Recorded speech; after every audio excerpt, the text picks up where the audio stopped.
सो lower level papers जब हम लोग देखते हैं तो उसमें हमारे पास बहुत ज्यादा प्रैक्टिकल ओरिएंटेड सम्स आते हैं, राइट? बट जब हम लोग CP1 SPSA में मूव करते हैं पूरा गेम ही चेंज हो जाता है। सो उसको कैसे डील किया जाए?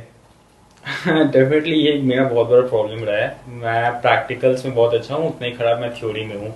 मेरा स्कूल में भी आप देखोगे तो मेरा हिस्ट्री ज्योग्राफी का मार्क्स से कंपेयर कर लेना विद मैथ्स एंड अकाउंट्स, वो आपको पता चल जाएगा।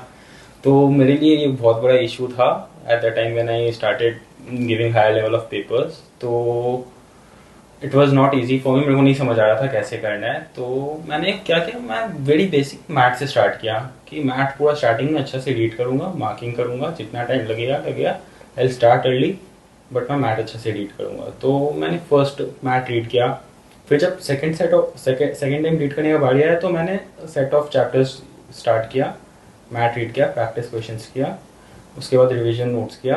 आई move to second set of chapters. ऐसे ऐसे करके मैंने प्रैक्टिस क्वेश्चंस भी कर लिया, साथ में 3-4 बार मैथ भी रीड कर लिया। तो उससे क्या हुआ, आपका कंटेंट माथा में रह जाएगा, आपको समझ में भी आने लगा। एक चीज़ को बार बार पढ़ोगे तो समझ आएगा ही।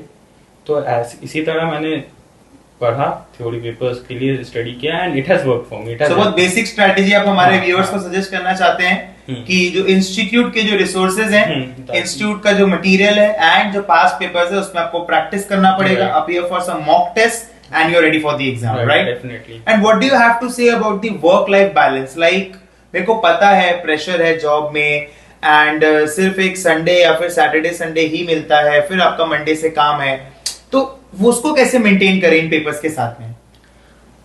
Firstly learn to say no, क्योंकि आपका सोशलाइजिंग का मन करेगा उस टाइम। डेफिनेटली आप एग्जाम के 4 महीना पहले जाओ, कभी कभी जाओ, no matter what, but as exam करीब आता है तो you will have to learn to say no and sacrifices करने होंगे थोड़े। एंड टाइम मैनेजमेंट का बात बोलो तो विद वर्क थोड़ा हार्ड हो जाता है। It was hard for me specially during CP1 के टाइम। मैं शेड्यूल था कि मैं 7:30 बजे उठूंगा, मैं 11 बजे तक पढ़ूंगा, फिर 1 घंटा का ब्रेक लिया। मेरा शिफ्ट 12 से 9 का है, तो आई वर्क फ्रॉम 12 to 9, और अगर कभी वर्क हल्का रहा तो I study at that time as well. मतलब मैथ साइड में फुल मिलेगा मेरे उस टाइम। और उसके बाद रात को 1 घंटा का ब्रेक के बाद कहीं मिलना हुआ किसी से, दोस्त लोग से, तो वो थोड़ा ब्रेक लेके I will get back to studies again. तो यही मेरा स्ट्रैटेजी रहा है for at least 2 to 2.5 months for CP1 and other higher level papers of as well.